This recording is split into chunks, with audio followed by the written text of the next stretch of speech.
So, okay, so I'm going to go ahead and we'll get started. My name is Susan Lanfried, and I have been in the wedding industry for about 30 years now. I started out with a floral design business where I did mostly silk flowers, and then when I actually got the wedding venue, I started doing some fresh florals, and interesting is very different. But I did that, and then that kind of led me into being able to do weddings for my clients. I was making a lot of bouquets, and so I started planning weddings. And primarily back then, um, people got married in a church, and that was pretty much there wasn't all these different types of venues out there. So all of the weddings I did were, based out of the church that I went to at the time. So that's where I got my experience started.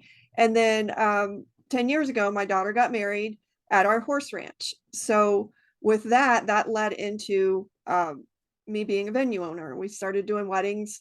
We do anywhere from 30 to 45 weddings a year. We're in Florida, and we don't have air conditioning. So we shut down from June through August. And then we're just getting ready to start our season opening up in September, and we'll run through May.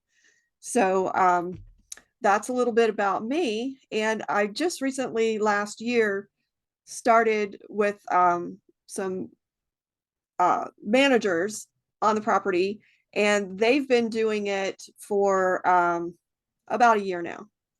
So they are running everything, and I'm kind of semi-retiring, and I want to, I wrote a course in a book that I'm going to show you guys today, and it's primarily for brand new venue owners or aspiring venue owners. And I know Andy's been in the as a venue owner for a couple of years now. So some of the things in the course, I was telling her last time, there's a lot of stuff in there about, permits and insurance and all that stuff. So, she have probably already got all that stuff nailed down, but mostly it's about, getting your business up and running and how to set yourself up in business to be successful. When I started out in my venue, Facebook really wasn't, there weren't a lot of groups and stuff. We had Facebook, but like now we have these groups and everything that are wonderful. So I started the group because I really wanted to start sharing the information and the knowledge that I have from the past 10 years. So that's kind of my passion. And one of the things that, I've done throughout the years is I've bought a lot of coaching courses. I've spent thousands of dollars on coaching courses. And when I first started out, I didn't get a business loan or anything. I mean, we took this barn that you see here, and, we just, over the years, we kept adding to it and improving it. So we were always running on a shoestring, I felt like. And for me to spend a large amount of money on education was just, I did it, but I felt like that was money that I could have invested into my venue or my business. So when I set out to do this, I just didn't want to charge a lot of money for a course or a book or anything like that. So I went ahead and wrote the course and the book, and anyone can purchase it for $47. That's what I'm advertising it for right now online. It's an 8-chapter course. And like I said, it starts from, basically setting yourself up for success. I'm going to hit this button down here at the bottom so I don't. So that's why I'm doing what I'm doing. And because I have the managers now, they're doing the full-time management of the venues, the tours, or excuse me, the events and the tours, so that I can continue to work in my dental hygiene career, because I want to do that for another 5 years. Because I am working in the nursing homes. That's another passion of mine. I really enjoy helping the elderly. And so that it's kind of a win-win for me because I get paid to do it right now. So that's something that I'm not ready to lay down. But after running a venue for 10 years and working part-time as a dental hygienist, I was like, okay, I need somebody to take over the reins of the day-to-day operation so that I can start, my passion of coaching and helping other new business owners get started. Because I just know, when I was out there, I really didn't have the support system that we have now, like on Facebook. And, you know, as a venue owner, for sure, it's a kind of a lonely type of business, or it was when I started. I'll put it that way. It's not so much anymore with the groups, because you do get a lot of support. And I started going out to the MBA, and I met a lot of people out there, venue owners out there. And, so now I have connections all over the United States with other venue owners. I've teamed up with the Events Plus WP that I'm going to be talking to you about, which is my project management system that is ready to go for trials where people can try it out. So I've collaborated with several people. So it's been really an interesting journey for me. So I'm excited to help people in the group. I would encourage you guys to get the course. You can go through it fairly quickly on the video portion, because it's only about 3 hours. So the other thing I'm going to be talking to you all about is my mentorship program, the group program, which is going to be a monthly forum just like this. We'll all get on together. And basically, we're going to start out by diving deeper into the subjects that are in the book, because as you guys go through or in the course, not just the book, but when you purchase the course, it's the course, the video course, and the ebook. So you get both versions. But I want to dive down deeper into, and you don't have to buy the course. If you wanted to join into the mentorship program, you can do that. But that's what we're going to be doing, is we're going to go in deeper into those subjects. And as you guys are getting your venues up and running, or like Andy, for you, as you run into issues that, or just say marketing and advertising, and, we're going to talk about ads and, what platforms and how to use those platforms. TikTok is one that's, really coming on the scene, and I'm getting familiar with that. So, as I familiar myself with it, I can share with, the group the things that I'm learning, because I'm always taking courses myself, because I'm a firm believer in, we never arrive, we never learn it all. So, that's where I'm at with that. So right now I'm taking a few courses on, how to maneuver and advertise on TikTok, because they say TikTok is where the Gen Z, the ones that are getting married now, that's where they're all hanging out. So we want to be there where they're hanging out, and we want to be able to have our businesses there so that they can find us there. So, so this is the course. This is what the ebook version looks like when you get it in the digital form. And then these are the table of contents here. Mindset mastery. And what we're going to be doing tonight is we're going to be hitting on the highlights of some of these chapters, but for time's sake, we can't, go too deep into them, and we can't go through all of them. So there's mindset mastery, and that's basically just, setting your mind, in a positive setting. Some things to do to keep yourself positive, because we live in such a negative world. It's easy to get discouraged when things maybe aren't going exactly the way we expected them to, or whatnot. So it talks a little bit about that. Then defining your vision and goals. I like to quote the Bible verse, where there's no vision, the people perish. So you have to have set up for yourself, long-term and short-term goals. So we're going to talk a little bit about that tonight. And then learning to earn is basically the continuing education, like what I, was just talking to you about. We always want to be keeping ourselves educated as to the new things, because the wedding industry is always changing. Trends are changing. Advertising methods change. The platforms change. So I always try to stay ahead of, the next thing that's coming, and always try to keep up to date on, all these platforms. And it's hard to do, because like I said, they're always changing. So next is we're starting up your wedding business. That's all of the things like the licenses, the permits, like Sharon, you're talking about maybe looking for property. We talk about a few things in there, like, what you need to look for, what you zoning and permitting and all of those things. You want to make sure before you purchase a property that you have, you're going to be allowed to do a venue there. So I know in Florida, they really fight. The counties try to fight, these smaller farms like me having a venue. And the state of Florida came in and allowed us to do it under agritourism. So, just different things like that you come up against. And, you're not a lawyer and you're not an accountant and you're not an insurance agent. So it's like maneuvering through all of those things is the not so fun part to me. Chapter 5, that is where we talk about creating really just a business plan. So chapter 6 is your systems and processes. So that's where we get into the events plus WP. I am going to be doing a separate demo.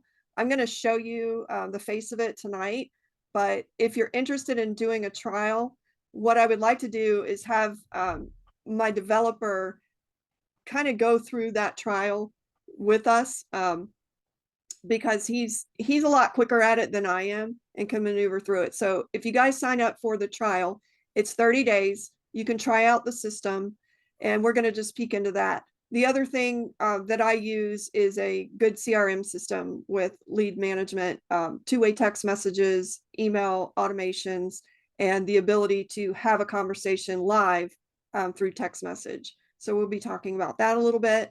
And then chapter 7 is marketing masters. We're not going to really get into marketing in this masterclass because that's a whole nother subject that I want to do more classes on through the mentorship program. And then chapter 8 is how to fill your calendar with high ticket brides. So we talk a little bit about, and we got into this last week where we were talking about sales strategies without having to sell to your prospects. So we're going to talk about that. So did all of you, when you signed up for or joined the Facebook group, did you get the free bonus, the Done For You Business Builder Kit? Did everybody get that?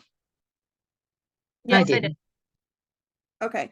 So if you didn't get this, message me and I will make sure I send you the link to it. So this is a really good resource. I tried to design it where you could, use it as templates. You could go in and change the logos, the photos, the verbiage, but it's just really meant to be an example for you. Like my contract isn't going to look like your contract.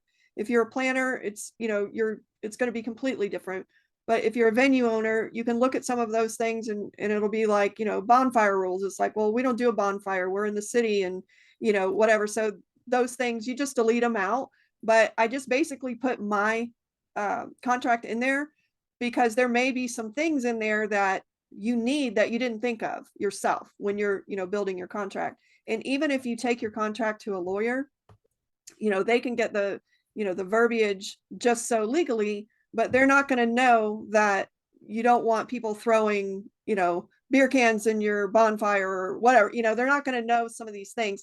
And this is part of being in the business for 10 years. You're constantly going to be modifying your contract because something's going to happen and you're going to go, oh, we need to put that in the contract because, we didn't think about that, or, this came up and now, it's an issue. So we need to, I mean, I've changed mine and added to mine a million, and that's why it is so kind of long. So, but there may be a lot of things in there that are irrelevant for your particular venue or your business. There's ad tips in there, tour tips, and a whole lot more. There's 70 pages in there. Please. Oh, sorry. Yeah. So I just opened our venue on June 23rd, and we don't just have weddings, but we've had a couple wedding receptions, and we have some book coming up. But it seems I have to add to my contract for every event so far. Just things that you didn't think about, like you assume that people know. And my situation is similar to Andy's. I don't live far away from the venue, but I'm not there all the time. I let them in. I do a walkthrough with them. We have security cameras. I check in. But I recently had a situation where there was a wedding reception and somebody just poured food down the prep sink Oh and yeah, clogged up the pipes and things like that. I mean, I'm assuming people knew this little bitty sink you don't put right. food in. So I had to put signs, no food in the sink, Yes. and put it in the contract, things like that. So it's Yeah, interesting.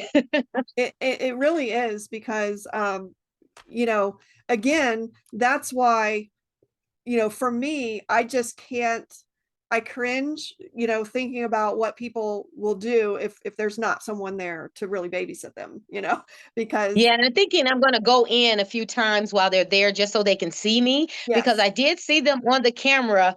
They had flooded the sink, but I didn't want to go up there. They were mopping, but that's what happened. They backed the sink up. It was all over the floor, and they never told us. And I could have kept the security yeah, deposit, but they never told us. We discovered it later after, we ugh, got it all yeah, out the sink.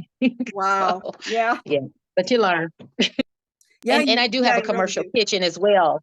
You Yeah, and I have a do? commercial kitchen, but we don't allow any, raw meats or fresh cooking. They can warm up the food in the stove and things like that, Gotcha, but everything has to be pretty much pre-cooked. Yeah. gotcha.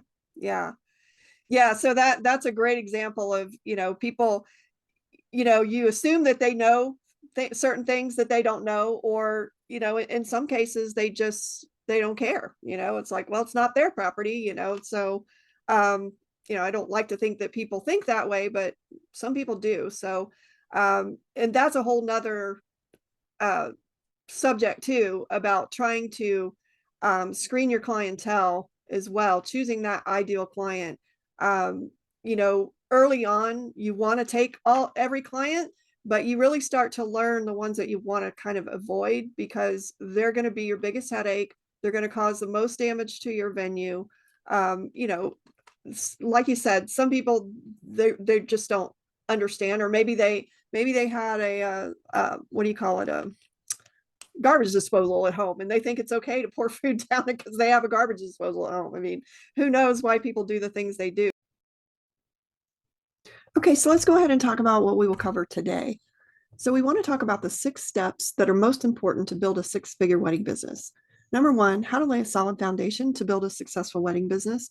Number 2, how to start a wedding business in an overcrowded market and an inflated economy. Number 3, how to create an offer that couples today are actually looking for. Number 4 is strategies on how to sell less and book more. And number 5, we want to find out how to stand out among the competition, and the importance of having a good system and process is number 6. So, first of all, laying a foundation for your success. So, we want to look at and evaluate where you are in your business right now. So, if you haven't started your business, this is something you'll want to do as you're getting up and running. You'll want to look at your current gross net income, and you'll get that from, like your P&L versus your net income. And what package or price points are you selling the most of? So we talked a little bit about this last week, where once you get those things together, your packages and your pricing, as you're going through, probably about 6 months to a year in, you'll want to go back and look back and say, okay, how many of my high-end packages did I sell versus my midpoint or my low point? If you're just going to be doing venue rental and you're not going to be doing any packages where you have vendors or other services included in, like for us, if we do a venue rental, we have a 4-hour, 5-hour, and a 6-hour. So if I was only doing that, then I would be looking at, well, are people renting my facility for 6-hour weddings or 4-hour weddings the most of? And then you want to look at whether or not, what you could do to maybe increase the value of those or sell more of those. If that's mostly what brides and couples are looking for, then maybe you want to expound on that and so you can sell even more. And then how many weddings and events are you currently booking per month, per year? And if you're offering rentals, what items are couples renting the most of? And how much income are you generating on these items? What's your profit margin? Are you renting enough of them to where you're actually making a profit, making it worth your while to do the inventory and manage,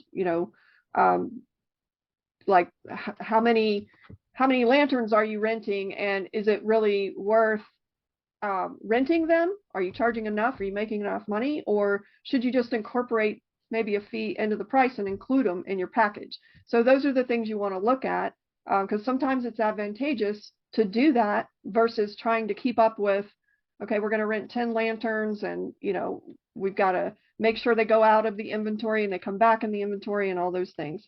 Do you offer a preferred vendor program with referral incentives in place? And if so, how much income are you generating from that?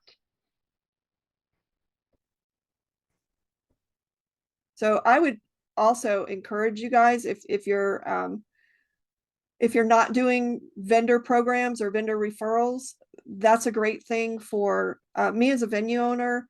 It's a lot easier to have packages and have vendor relationships to where those vendors are the same ones that are coming to the venue every weekend versus having a lot of different vendors come in and out of your venue every weekend. If you're a planner, this is a great opportunity for you to not only make extra income on your packages, but develop a lot of relationships, because you're going to know who those good vendors are. And when you meet with a bride and they're trusting you for your opinion, they want to know what you know and who you're trusting. And when you can do that, that builds trust from them and you. And you can develop those relationships with the vendors to where you can put together packages as well and say, I have, package number one is my full planning, and we have the DJ for you, the florist, the baker, the bartender, and the caterer, or a pool of caterers that you work with. And that is very valuable when you're offering your services to these couples. So that's why when I started my venue, I knew that I wanted to do all inclusive, and I knew that I had to have a coordinator on site, and not really to have a coordinator that I'm competing for dates for. I wanted to have one person that worked exclusively with me and took care of my brides. And that's the way I've done it since 2014. I have a coordinator that's been with me, and she's absolutely wonderful. And I also learned very early on to incorporate her into my rental price, because that's one thing that brides will try to cut out. They don't think they need a planner or a coordinator, but they absolutely do. But they don't know that. They look at that as something that they can cut out of their budget if they're trying to save money. So it's your job as a planner or a venue owner that has a planner, or even if you don't have a preferred planner, you're going to want to require that they have a planner, a professional planner, not bridesmaid planner or Aunt Mary planner. We don't want family members. We don't want bridal party to be their planners, because it does not work. I can tell you it does not work. So what we do is, we politely tell them, absolutely, Aunt Mary can, coordinate, but you have to, our coordinator is not non-negotiable. Now, as a venue owner, it's non-negotiable for me because she takes care of my property. She knows my rules, and as well as the managers. But when it comes to the guests, and because I didn't always have managers, so it was really just her and I for many, many years. So to have her really more as a partner or ally to navigate through the weddings and help with the planning, and she did all, once I was doing all the tours initially, so I would tour them, I would book them, and then they would communicate with me up until 90 days prior. At 90 days prior, and we still do it this way, it's just the managers are doing the tours now, not me. But at 90 days, it goes to the planner coordinator. And then she starts doing the meetings. We call it the 90-day meeting, where we just basically revisit everything and we start nailing down all the little details. And then she'll work with them up until the 2-week meeting. So that meeting, both of those meetings actually are done on site at the venue, because we go through, the venue, we go through the decor, and just at the 90-day, they're picking out things. At the 2-week, we're just re-verifying and maybe making changes, getting a final guest count, giving that to the caterer, developing the floor plan and the timeline and those kinds of things. So as a venue owner, I could not be, when we have 40 brides, I can't be that person to every single bride and feel like they're getting the, attention that they deserve. So I have a lot of hats to wear just as a venue owner. And that was one that you really want your clients taken care of. And so we've learned over the years to educate them as to why they need to have a planner. And some of the things you can say are, well, you know what, when the cake is 2 hours late, we're going to worry about that, not you. We're going to be the one that's calling. You're not even going to know that the cake isn't here unless, and this happened one time where the baker got in an accident on the way. So I literally went to Sam's Club, bought a cake, and we're back there in the back decorating it. And, we had to let the bride know that the cake was ruined, but we were going to take care of it. We were going to get her a cake, and we did. And it turned out fine. And, nobody knew the difference, but we're not cake decorators, but we made it happen. And so those are the things that, they're not going to be able to run out in their wedding dress, or, you don't want mom doing it or whatever. So, just little things like that they have no idea what goes into doing an event from A to Z. Okay, so next, let's shift gears and talk about the vision a little bit. So you really want to start with, what is your why? For example, why did you want to start a wedding business? What drives you? And what is your vision for your business? For example, do you want to eventually own multiple venues, or do you want to have, like Sharon, do you want to purchase a property that is large enough where you can expand and maybe have some accommodations on site? So you'll probably want to just really, I say when you lay down at night and you close your eyes, just envision, okay, what is it that I really want, and why am I really doing this?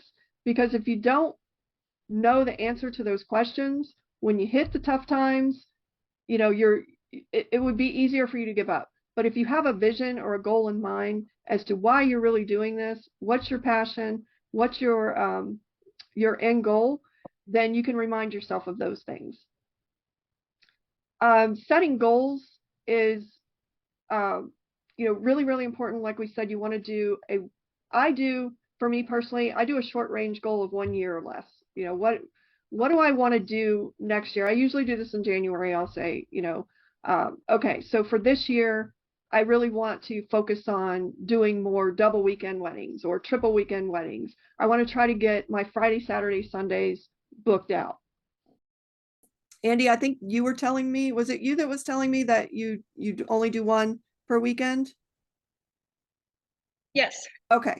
So do you have accommodations on your site, or is that just a personal decision that you're like, I want to do one wedding, I don't want to overstress myself out? Or No, we do not have accommodations.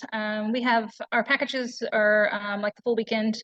So they have 4 hours on Friday to decorate, 10 to 10 on Sunday for the event, and 9 to noon on Sunday to come back and clean up. Oh, okay. And then, so that's that is come and go. And then like our 1 day package is 10 to 10 for the event and 10 to midnight for cleanup, with no additional hours for or decoration or cleanup then like the next day. They can add additional hours, but I work full time otherwise. So this is, that works great for you. Yeah. Yeah, a second job. So it's just easier just to manage and, not worry about it, because we don't have a staff. It is just mostly myself. My husband, does like the maintenance and grounds and that kind of stuff, but for the most part, it is me. So with everything else, so it's just easier just to keep it simple that way. Right. Yeah, that sounds like a great system. Okay, moving right along, strategy for building a successful business in today's world. So that's what we're going to talk about next. No matter what type of business you're in, there's always going to be challenges in the marketplace. So one thing that will always affect small businesses across the board is the economy. No one can escape tough economic times when it comes to business. So we all kind of know the reality of what's going on out there with inflation. We also are facing a lot of competition, whether you're a planner or a venue, or, DJs or photographers. We all have to deal with making ourselves stand out above the crowd, so to speak. So we don't want to just survive in hard times or when there's a lot of competition. We want to be able to thrive as well. So how do you start a new wedding business in an inflated economy and remain successful? Well, the truth is there's no real right or wrong answer to that question. But what I've found throughout the years, the best way to deal with any kind of adversity in business is to be innovative. Creativity and flexibility are going to be key, because you can never stay in the same place. You'll grow stagnant and you'll become discouraged, and eventually you'll lose the game. So to try and find the answer that is right for our individual businesses, we first have to have a finger on the pulse of the industry as a whole. So let's use COVID for an example. That was a tough time, right? We all, in some way or another, were affected, whether it be our business or our personal life. COVID changed the landscape of the industry tremendously. So some of the changes that we saw take place were in the trends. The trends became smaller weddings or micro weddings, and that became the thing for about a year. When it came to bookings, there was a lot of cancellations, postponements, and decreased revenue. And then there was future uncertainty with the couples.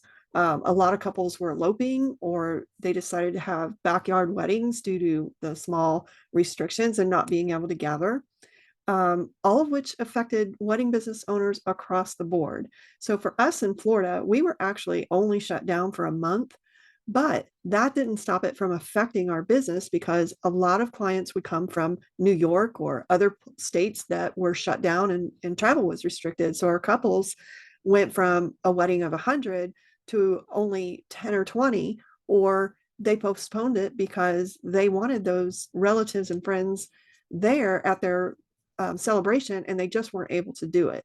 So if we were in business of any kind during COVID, we all had to really become innovative and be flexible, and then be creative to keep ourselves above water. So next, let's move on to talking about how to create an offer that couples want to buy. So every client is going to be different. So again, this is where creativity and flexibility comes in. We talked a little bit about earlier with becoming like a one-stop shop. Offer more services and rentals, and the more you can reduce a couple's to-do list, the more valuable you're going to be to them, and the more value you can add to your services or your venue packages. So you want to also know the latest trends, like burlap is out, and just fill in the blank as to what is in. Be flexible in your offers, and if you need a discount to land the sale, what is a little money compared to losing the entire sale? Right. Go ahead. What is the best way to keep track of, or to know like what the latest trends are and what brides are looking for as far as decor? Because like I know, I asked on one of the Facebook pages, like the boxwood walls, as far as the backdrop, and now I know like the neon signs, the neon lights with the names in it are very popular for bride and groom. That'd be something obviously that they would get themselves, because it would be their last name. But as far as like the boxwood walls, or knowing that, everybody's into, like the boho theme, or whatever. I mean, or like everything's like the gold, as far as like the geometric type, things, more modern type things. I mean, what's the best way to know what the latest trend is, so then maybe I could throw in some different things or offer things like that, so and not be behind on like, oh well, the boxwood walls are going out, you don't want to do that now, or like the Mr. and Mrs. chairs, or like the crushed, velvet like settees and that kind of thing for photos. Right. Well, the best thing to do is to get on, these group sites where, people are posting. Pinterest is another big one. You'll see, things come across Pinterest with blogs and articles, and, what kind of board, when you look at wedding boards, just look at, you can pick any kind of design, if you're, what's in for chairs, or, you can even Google, if you want to know, like, what's the latest, theme for weddings in 2023 or 24 or whatever. It really is going to lie online. So you really don't need to sell your client, especially if you do a good job with your website and you're putting quality pictures on there, and you're really, especially if you have a venue, you're portraying to the potential client who you really are. And a website is the front door to your business. So that's the first thing in today's world that people are going to do. They're going to go on Google and they're going to search for wedding venues, and hopefully your venue is going to pop up and they're going to start checking you out. So you want to make sure that your website is done professionally and there's pictures that are displaying exactly who you are. And there's no question when they pick up that phone and call you, or they send that email for more information, they already know who you are because you've told them in your verbiage, you've showed them the correct pictures, and you've given them your packages and pricing.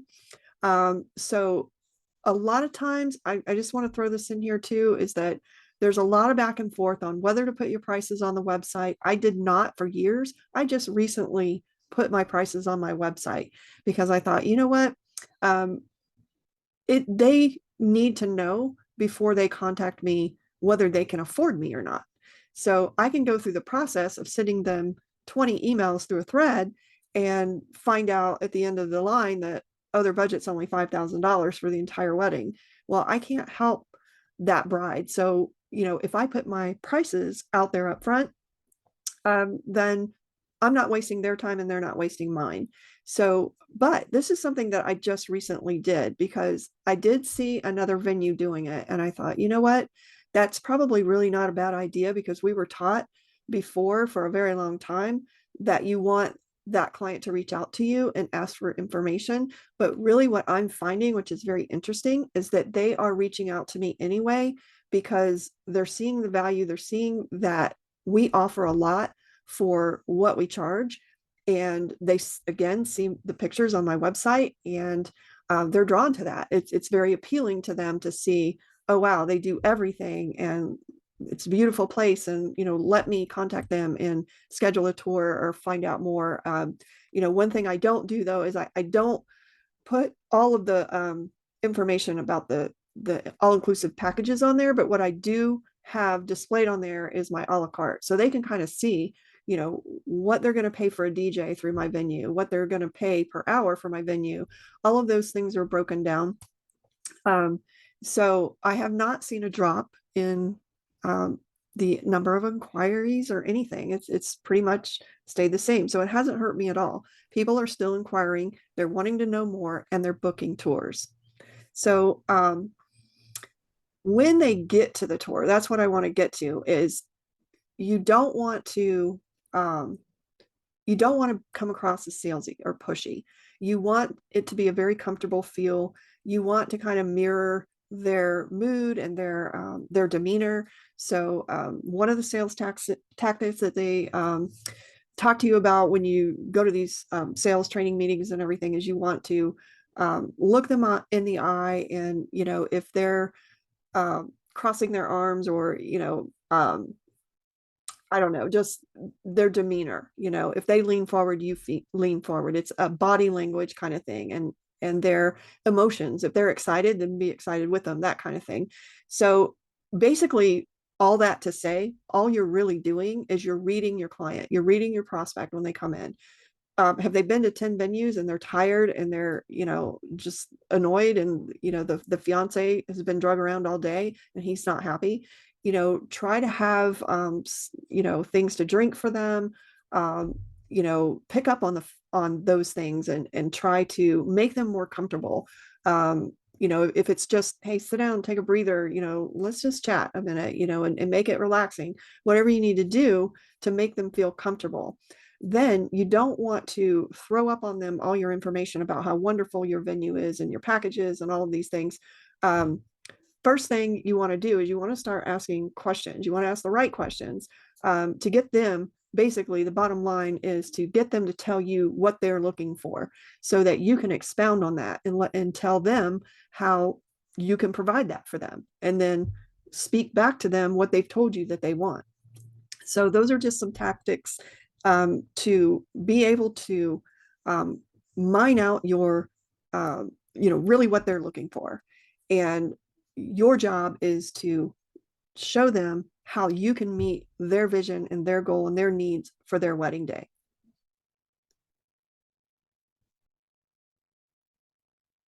So before you ever even get them to the tour, one of the things you want to do is you want to vet out your prospects.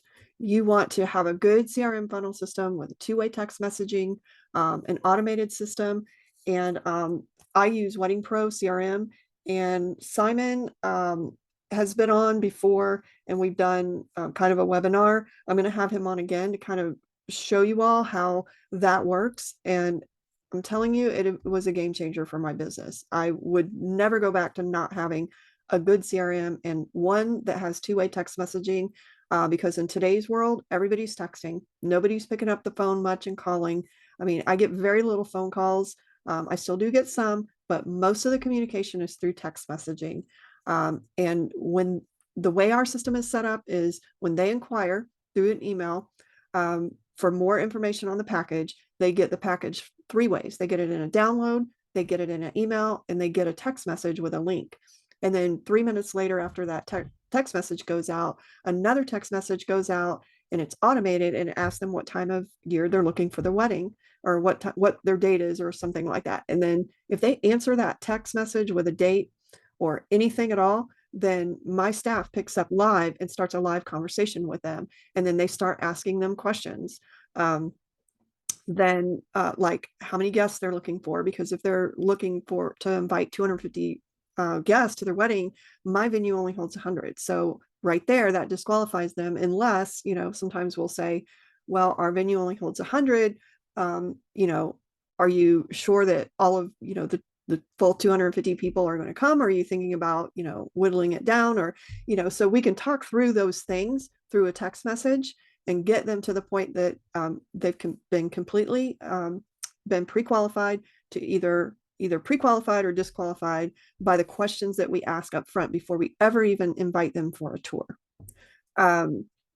So send them pricing and packages, and then ask them if they've reviewed the pricing, and then find out how many guests they're expecting, which I just said. And if all the answers line up, then it's time to invite them for a tour. And then this goes back to when they get to the tour, you want to listen to what they want.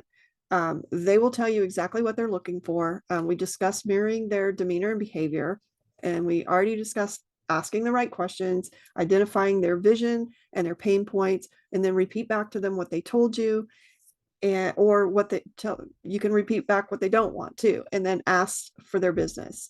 So what I do in asking for their business, so after we've gone on the tour, and there's kind of two different scenarios that you're going to face. So one of them is going to be you're the first tour they come to, which we get that a lot because of our two-way text messaging auto responses. We're getting them immediately while they're fresh, while they're excited about what they're seeing. And then, yes, they want to come to a tour. We pre-qualify them. Yep, they're a good candidate. They come. So we'll get that a lot, that we're the first one. So after the tour, we'll say, after everything you've seen today, can you see yourself getting married here? And they'll say, yes. And then you'll, say, great, then, would you like to go ahead and reserve the date, with your deposit? And they might say, and if they're the first one, usually they will say, well, we want to go see some other venues. We have some other venues we've picked out. We've got appointments, whatever. Great, no problem. I can understand that, you wouldn't want to book the first wedding or first venue that you see. So is it okay if I contact you in about a week, see how the other tours go? And they'll say yes. Well, you want to make sure that you make yourself a note, or whatever system you have of putting things on your calendar, that you follow back up with that client and see how it goes. Invite them for a second tour if they want to bring their family, and things like that. If they've been to 11 venues and you're the 12th one, you ask them what it is that they have not found in the other venues that they visited. That's very important, because they are going to tell you exactly what they're looking for that they haven't found. Okay, so next we're going to talk about a crowded industry in the wedding industry. So used to be that venues were a little fewer and farther between, not so much anymore. Opening a wedding venue has become a very desirable and popular business for folks. So What do you do when you're opening up your brand new wedding venue, or you have an existing wedding venue and suddenly you find yourself surrounded by competition? So what is it that you need to do? You need to make yourself stand out and attract your ideal client. So what do I mean by that? So like for me, I'm an authentic barn, and so that's what we promote. We have a lakeside ceremony site. We have an oak tree. So all of these different things that maybe some venues may have or they may not have, but we're promoting that. So the client that's looking for a lakeside wedding under an oak tree is going to be drawn to my venue. Someone that's looking for an authentic barn is going to be drawn to my venue. Someone that's looking for an all-inclusive package versus a rental is going to be drawn to my venue. So those are the things that you have to sit down and just write down. What is unique about my venue? What is unique about my planning services? What do I offer? If I'm a planner, what is it that I can offer clients that maybe other planners aren't doing? What does that look like? Is that all-inclusive packages, or is it having decor and linens? There may be a lot of other planners that are offering decor and linens. So maybe you want to expand your inventory or your resources for renting those items and be able to re-rent them to the bride. Question, when Yes. she was talking about trends, have you ever hosted the bridal expos or gone to the bridal expos? Yes, I have. Early on, I did the bridal expos. I haven't done them in a long time. And from my experience, what I found is a lot of times by the time the brides go to those, they've already found their venue. Because the venue is one of the first things they do. And then, they end up going to those for the freebies. They're looking for DJs and photographers, and, they're going to get the free gifts and all of those kinds of things. And I never actually booked a client. I went to a couple of them because early on I was in an association here that required that we attend theirs. So I would go, and it was kind of expensive, and I just really never got anything out of it. We actually did two here. One I hosted, and same thing. The first one, and we did like a fashion show. It was really fun. I mean, it was very well put together. We had vendors. We had the horse and carriage come out and do little rides, and we had a DJ, and we had several caterers. So that was to showcase your venue. That's what I'm talking about. Yes. Oh yes. So you I'm did you sorry. find that I to thought be you meant going to the like to the expos. just going?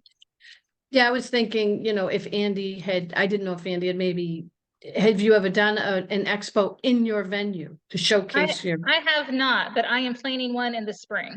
Only yeah. because I'm nutty and think that would be fun to do. I think it'd be fun. Yeah, so I went to one, and I was going to attend a couple others, some other local venues, just to see what, how they did it or whatever, but just to Yeah. have a few different, vendors that maybe have been out, or a few vendors that are looking to get their name out, maybe, kind of keep it local to Yeah. help promote local businesses is what my thought was.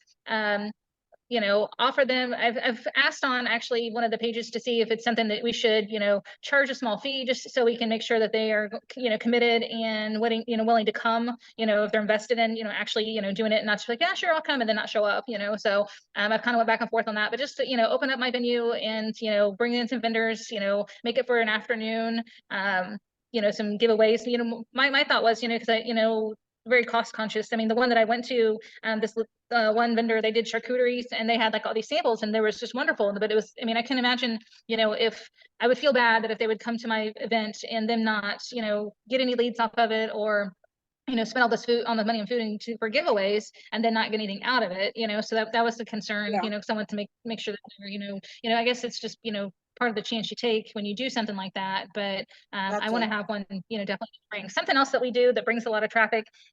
There's a few events like through my local school that we do, but there's one that we do countywide that started, and it's a prom dress giveaway, and it's not need-based. Anyone who wants to come can do it, but there's a group of ladies that have worked to bring in all these gowns and all that kind of stuff. And it's like a 2-day event that they have that's here. And I donate my venue as for free, as you know, because one, it brings all the traffic and it's surrounding counties and all that. That's nice.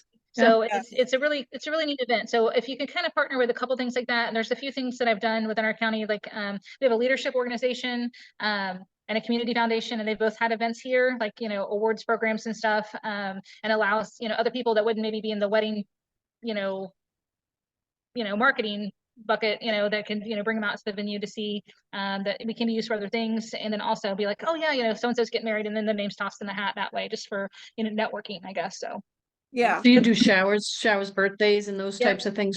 yeah, we So have this isn't just weddings. yeah, we do a small party package that we offer. Usually I try to hold off on booking those too far in advance, because, you know, my main thing that I want to do are the weddings. But I know graduation is huge, because being in Indiana, the weather's so iffy. It could be raining, it could be snowing. We've had snow in May. So Oh, wow.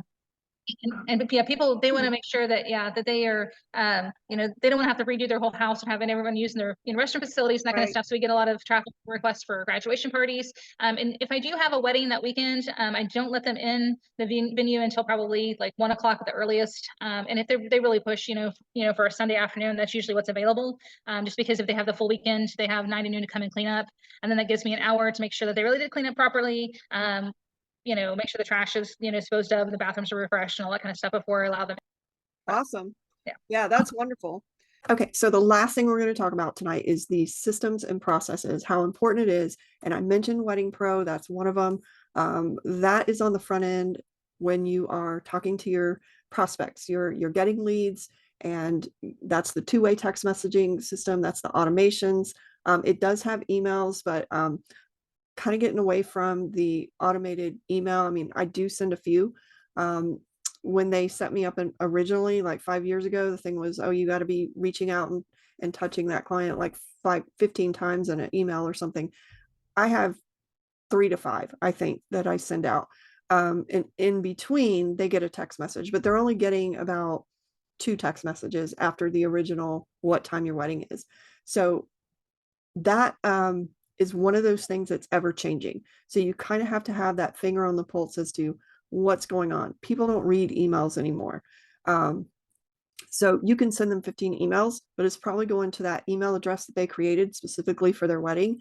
And they're not going to look at it unless they're really interested in you. Then they're going to go look for your emails. So I don't think it's really that effective anymore. That's what I'm kind of seeing. The text messages, absolutely. If they are interested in you at all, they're going to answer. If they're not interested, they're just tire kicking, then they're never going to answer you when you ask them what kind of time of year you're looking for their wedding or any question. They're just going to ignore you, and that's fine. So if they don't answer that text message, it goes to the automated, a few emails. And, you know, again, it's not a complete wash to do the automated email sales funnels. I just prefer not to do a lot of them because I think it's a waste of time. I think the point is you need to spread them out over a few weeks, because I have had clients come back and answer in the very last email that says, you know, I don't even really know exactly what it says. But it basically says, sorry, we didn't connect with you. You know, if you find you're interested in the future, let us know. And they'll go, oh my gosh, yes, I've just been busy. You know, I want to schedule a tour. So there is value in doing that. Sometimes you will get those people that are just super busy and they haven't gotten to you yet. So like I said, it's not a complete wash or a bad thing. It's just, I don't personally like to inundate them with 15 emails because I don't want that as a consumer. I don't want somebody to annoy me to death with text messages or emails or phone calls for that matter. So you present yourself to them in a way that you're presenting, or it's almost like fishing. You're fishing for that ideal client. You're throwing the bait out there, and the ones that are truly interested are going to bite. So you're not wasting your time and money running after dead leads. So that's what Wedding Pro does. We've talked about the business builder kit. That is something, if you don't have it, reach out to me and I'll send it to you. I'm offering it for free. It's 70 pages that has contracts, and it has those email funnels and text messages in there, samples for you to look at. And you can modify them to make them your own. And then Events Plus WP, that is the project management side that I'm going to be showing you. There's trials available. I'm going to be doing a demonstration video and getting that out to everyone so you can see the system. If you want to try the system, you can try it for 30 days.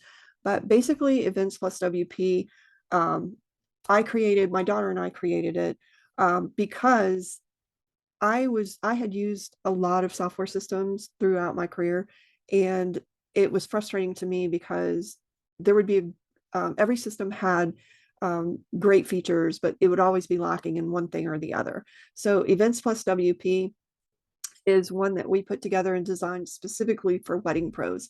So I'm really excited to show it to you guys, but we will not show it to you in this masterclass because there's just not time. We've already run over long. And I'm going to be posting our conversations with some of the attendees.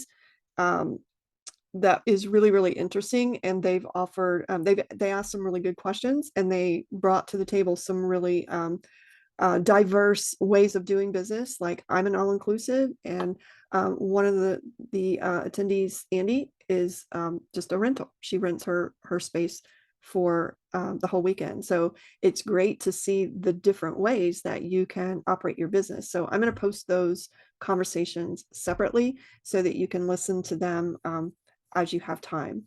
So the last thing I'm going to talk to you about is the mentorship program.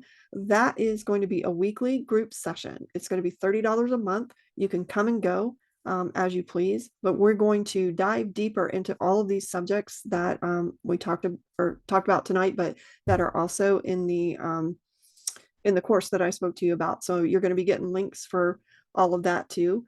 So I really hope that you guys will join it, because you'll see from the conversations that we had with the group tonight that that's more like what the mentorship program is going to be like. Boy, it's going to be collaborative, and it's going to be educational, and it's going to be fun, and you're going to make some new friends in the wedding industry, which is exciting. So make sure you check that out and get registered for that. We're going to start, the first class is going to be October the 3rd. That's going to be a Wednesday night. And I'm thinking about, and you guys can give me some feedback on this too. I know that there's some people on the West Coast that haven't been able to attend the masterclass because of the time of day.